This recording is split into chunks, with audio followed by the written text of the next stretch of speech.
Assalamualaikum warahmatullahi wabarakatuh.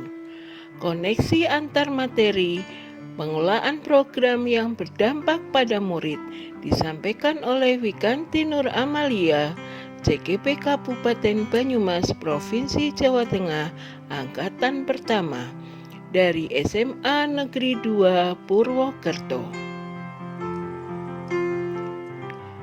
Pengelolaan program yang berdampak pada murid.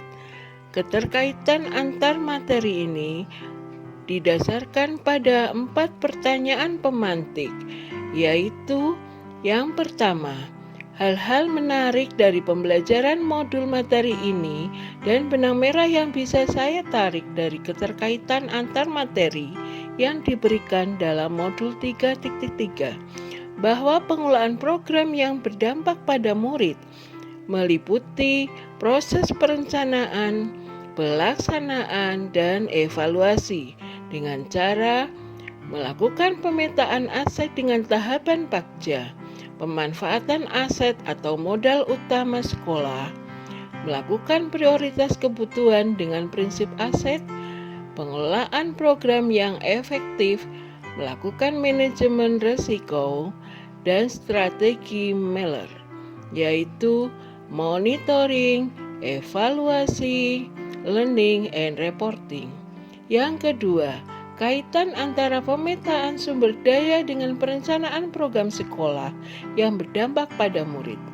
Program yang berdampak pada murid adalah program yang meningkatkan keberpihakan pada murid, yaitu dengan menguatkan potensi kekuatan yang sudah ada, mendorong kebermaknaan, dan mengimplementasikan kepemimpinan murid.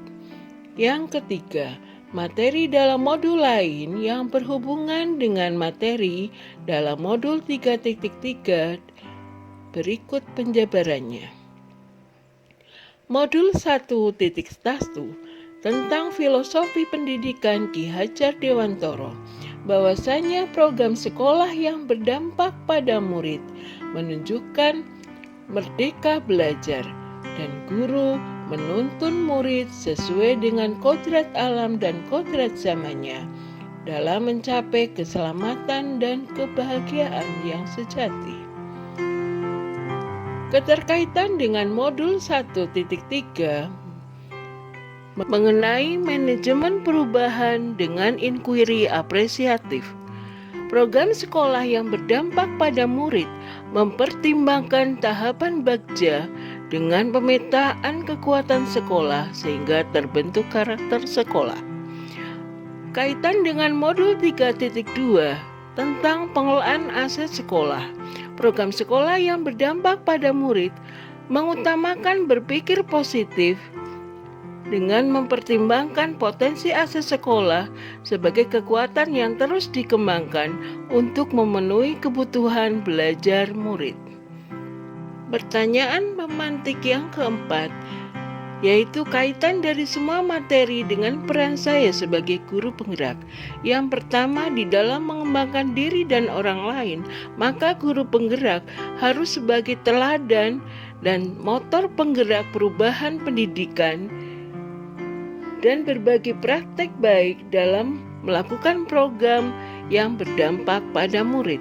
Yang kedua, sebagai pemimpin pembelajaran, maka guru penggerak sebagai contoh di dalam melakukan perencanaan dan pelaksanaan proses belajar yang berpusat pada murid, kemudian melakukan refleksi dan perbaikan kualitas proses belajar, dan melibatkan orang tua sebagai pendamping dan sumber belajar di sekolah.